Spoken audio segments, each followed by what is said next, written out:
की, भारत माता की। मंच पर आसीन राष्ट्रवादी कांग्रेस पार्टी शरद पवार गुट के राष्ट्रीय अध्यक्ष, राज्यसभा के सांसद, महाराष्ट्र को नेतृत्व देने वाले आदरणीय शरद पवार जी, मंच पर आसीन मराठियों की शान, महाराष्ट्र ही नहीं कोरोना के समय में जनता की सेवा कर कर पूरे देश में अनुकरणीय उदाहरण प्रस्तुत करने वाले आदरणीय उद्धव ठाकरे जी,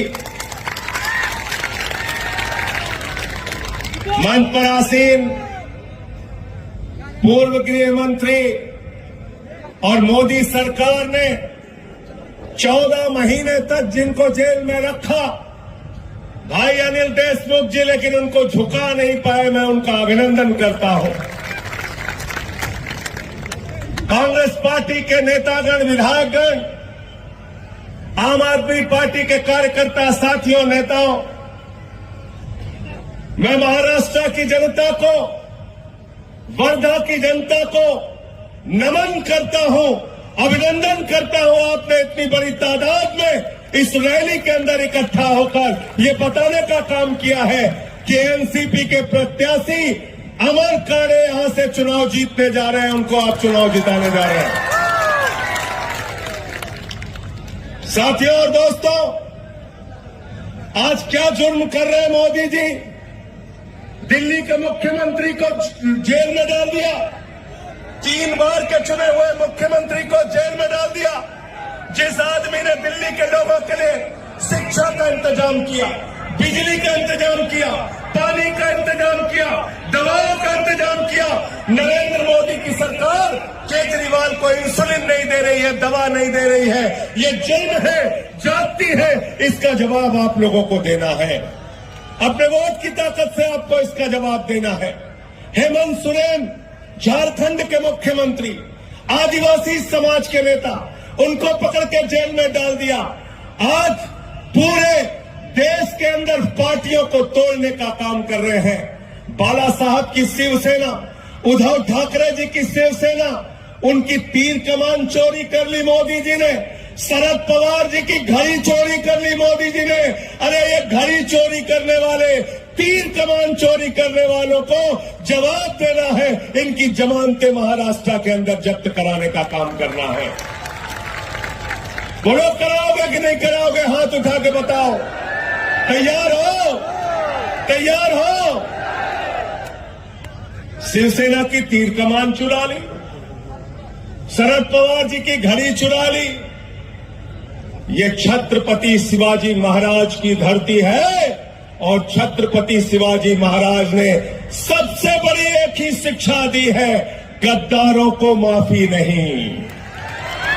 गद्दारों को, गद्दारों को, गद्दारों को, जिन्होंने महाराष्ट्र की जनता के साथ गद्दारी की, जिन्होंने हमारे इन 2 नेताओं के साथ गद्दारी की, जिन्होंने पार्टियों को तोड़ने का काम किया, उनकी जमानतें जब्त करा के भेजना। आप सब छत्रपति शिवाजी महाराज के अनुयायी हैं, ये बताना और मोदी जी को कहना अब आपकी विदाई का समय आ गया है। अभी अनिल देशमुख जी कह रहे थे, उसके पहले हमारे नेता कह रहे थे मोदी जी की गारंटी। मैं बताता हूं मोदी जी की क्या गारंटी है। कुछ बोलना। मोदी जी की क्या गारंटी है मैं बताना चाहता हूं आपको। मोदी जी की एक ही गारंटी है, एक ही गारंटी। नरेंद्र मोदी की गारंटी है झूठ बोलने की गारंटी, झूठ बोलने की गारंटी। गलत तो नहीं कह रहा हूं, गलत तो नहीं कह रहा हूं। बोले थे 2 करोड़ नौकरियां नौजवानों को दे दिया क्या? झूठ बोला ना। बोले थे किसानों की आय 2 गुना हो जाएगी, 2 गुना हो गई क्या? झूठ बोला ना। बोले थे इतना काला धन लाएंगे, इतना काला धन लाएंगे, इतना काला धन लाएंगे कि हर आदमी के खाते में कितना जमा हो जाएगा, कितना जमा होगा, जोर से बोलिए। 15 पैसे भी आपके खाते में नहीं आए, 15 पैसे भी आपके खाते में नहीं आए। हमारी बहनें, हमारी माताएं जो यहां पे बैठी हैं, इन्होंने अपने पति से छिपाकर घर के संदूक में 1500 की नोट जो रखी थी, ये सोच के रखा था कि जब घर में कोई बीमार होगा ये पैसा काम आएगा, जमीन का टुकड़ा खरीदना होगा ये पैसा काम आएगा, बेटी की शादी होगी ये पैसा काम आएगा। नरेंद्र मोदी जी ने कहा माताओं और बहनों नोटबंदी है, लाइन में लग के पैसा जमा कर दो, वो भी आपका लूट लिया, वो भी पैसा आपको लूट लिया। तो मोदी की गारंटी है झूठ बोलने की गारंटी, इसीलिए मैंने भारतीय जनता पार्टी का नाम रखा है भारतीय झूठा पार्टी, झूठ बोलने वालों की पार्टी। झूठ बोलने वालों की पार्टी है कि नहीं है? क्या नारा दे रहे हैं?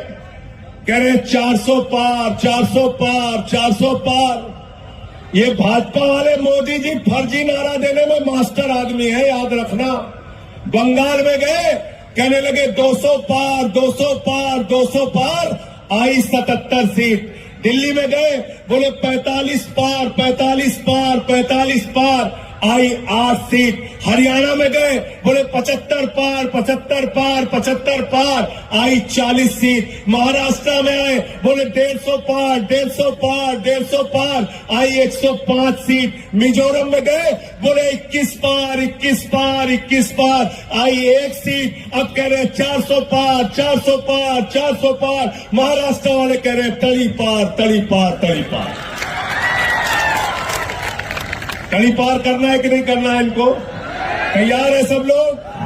तैयार है ना? कहते हैं भ्रष्टाचार के खिलाफ लड़ रहे हैं। मैंने कहा मोदी जी और भारतीय जनता पार्टी के नेता जब भ्रष्टाचार के खिलाफ बोलते हैं तो लगता है डाकू गब्बर सिंह और ओसामा बिन लादेन अहिंसा पे उपदेश दे रहे हैं, अहिंसा पे उपदेश दे रहे हैं।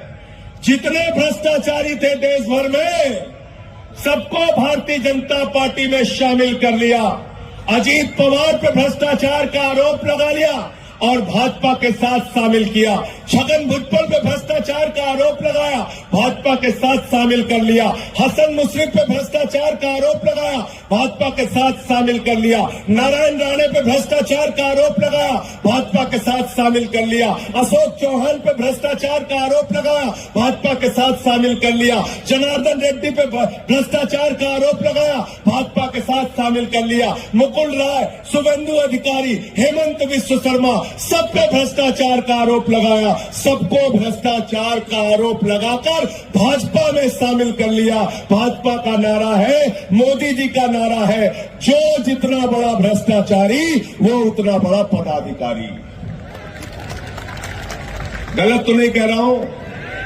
मोदी वॉशिंग पाउडर से धुल धुल के साफ साफ करके भ्रष्टाचारियों को आगे बढ़ाने का काम खुद नरेंद्र मोदी जी कर रहे हैं और भ्रष्टाचार के खिलाफ बोलते हैं।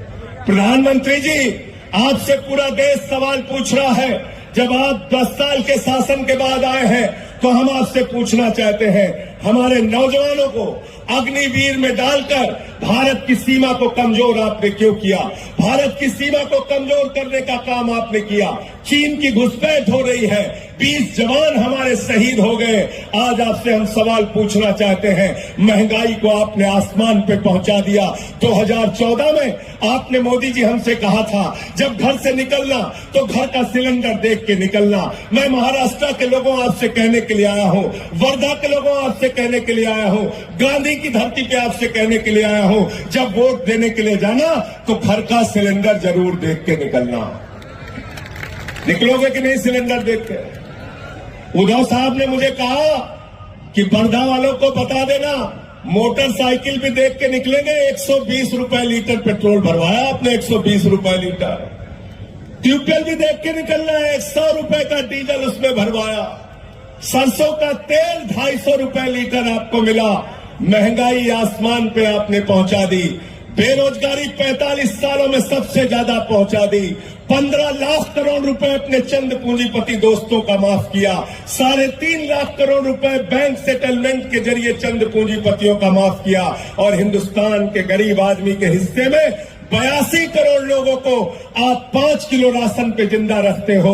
आप कहते हो मोदी जी भारत 5वीं बड़ी अर्थव्यवस्था है, 5वीं बड़ी अर्थव्यवस्था है। अरे पर कैपिटा इनकम के मामले में हम 142वें स्थान पे खड़े हैं। शर्म आती है, ये सरकार सत्ता में बैठी हुई है, इसको उखाड़ कर फेंकना है।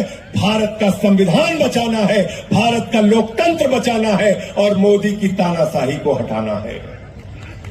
जिन लोगों ने शरद पवार जी के साथ गद्दारी की, जिन लोगों ने उद्धव ठाकरे जी के साथ गद्दारी की, वो मोदी की पार्टी जिसने महाराष्ट्र की सरकार को गिराने का काम किया, उसकी जमानतें जब्त करा देना। साथियों, 41 सीट पिछली बार आई थी उद्धव ठाकरे जी के सहयोग से, 18 सीट इनकी थी, 23 सीट बीजेपी की थी। अगर ये 41 सीट महाराष्ट्र ने कम कर दी तो याद रखना फिर बीजेपी आने वाली नहीं है। कम करोगे कि नहीं करोगे? कम करोगे ना? 41 सीट कम करोगे ना भाजपा की? भाजपा की 41 सीट, और जिसमें 18 इनकी थी, अब की जितनी मिली है पूरी की पूरी आप शिवसेना को देना, उद्धव साहब को देना, और जो इनके साथ पिछले बार में 18 सीट इनकी जुड़ी थी, अब वो इंडिया गठबंधन के साथ वो सीटें जुड़ेंगी, सरकार बनेगी। महाराष्ट्र की जय दिल्ली में भी होगी, याद रखना। ये नेता जब पहुंचेंगे तो महाराष्ट्र की जय होगी, महाराष्ट्र की जय होगी। छत्रपति शिवाजी महाराज के सिद्धांतों पर हम आगे बढ़ेंगे, और देश के संविधान को बहुत बड़ा खतरा है। अंत में एक बात कह के अपनी बात को खत्म करूंगा। जिस तरह से आज नेताओं को गिरफ्तार किया जा रहा है, जेल में डाला जा रहा है, जिस तरह से लोकतंत्र की हत्या की जा रही है, विधायकों को तोड़ा जा रहा है, ईडी का डर दिखाया जा रहा है, सीबीआई का डर दिखाया जा रहा है। बैठे अनिल देशमुख जी 14 महीने तक जेल में रहे, संजय रावत जी जेल में रहे, मुझे जेल में रखा। मैं कहना चाहता हूं मोदी जी, 6 महीने नहीं 6 साल जेल में रखोगे, हमारे मनोबल को और हौसले को तोड़ नहीं पाओगे। तुम्हारी लाठियों से और मुकदमों से हम डरते नहीं। देश के संविधान को खतरा है। आज देश का संविधान खत्म करने की कोशिश भाजपा के लोग कर रहे हैं। इनका अयोध्या का कैंडिडेट लल्लू सिंह जो सांसद है, वो कहता है 400 सीट दे दो, संविधान बदलना है। ज्योति मिर्धा इनकी प्रत्याशी कहती है 400 सीट दे दो, संविधान बदलना है। अनंत हेगड़े इनका पूर्व केंद्रीय मंत्री कहता है 400 सीट दे दो, संविधान बदलना है। मेरठ से अरुण गोविल प्रत्याशी है बीजेपी के, कहते हैं 400 सीट दे दो, संविधान बदलना है। मैं कहना चाहता हूं, जब तक हम लोग जिंदा हैं, बाबा साहब डॉक्टर भीमराव अंबेडकर के संविधान को बदलने नहीं देंगे। तुम संविधान बदलना चाहते हो, तुम हमारे वोट की ताकत छीनना चाहते हो, तुम चुनाव देश के अंदर खत्म करना चाहते हो, तुम आरक्षण की व्यवस्था को खत्म करना चाहते हो। मोदी जी, हम ये काम होने नहीं देंगे। न संविधान खत्म होने देंगे, न चुनाव खत्म होने देंगे, न ही आरक्षण खत्म होने देंगे। देश के लोगों के साथ जो न्याय हो रहा है वो न्याय होता रहेगा। आपने 10 साल तानाशाही कर ली, अब आपकी तानाशाही का अंत होगा। महाराष्ट्र जागेगा, पूरा हिंदुस्तान जागेगा, और मोदी जी का सफाया करने का काम, उनकी पार्टी का सफाया करने का काम करेगा। बहुत बहुत शुक्रिया, बहुत बहुत धन्यवाद। इंकलाब, भारत माता की, भारत